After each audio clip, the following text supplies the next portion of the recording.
અમદાવાદના નરોડા વિસ્તારમાં police અધિકારીનો video સામે આવ્યો હતો કે જેમાં એએસઆઈ તેની સર્વિસ રિવોલ્વરથી ગોળી મારી દેવાની ધમકી વાયરલ થઈ છે.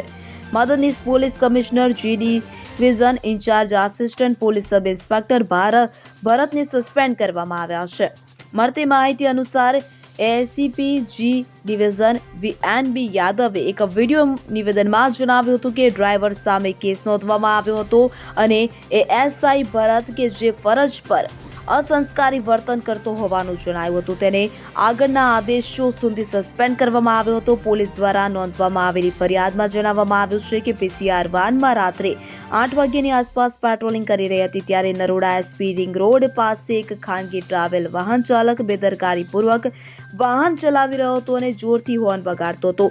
એએસઆઈ ભરતે ડ્રાઈવરને હંસપુરા બ્રિજ પહેલા રોકવાની સૂચના આપી હતી પરંતુ તેણે તેની જગ્યાએ બસ રોડની વચ્ચે ઊભી રાખી દીધી હતી. ડ્રાઈવર શ્યામલાલ જાટ અને ક્લીનરે પીસીઆર વાન કર્મચારીનો વિડીયો રેકોર્ડ કરવાનું શરૂ કર્યું અને તેને મીડિયાને મોકલવાની ધમકી આપી હતી.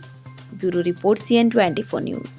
હવે જુઓ દેશ દુનિયાની તમામ ખબરો તમારી આંગળીના ટેરવે.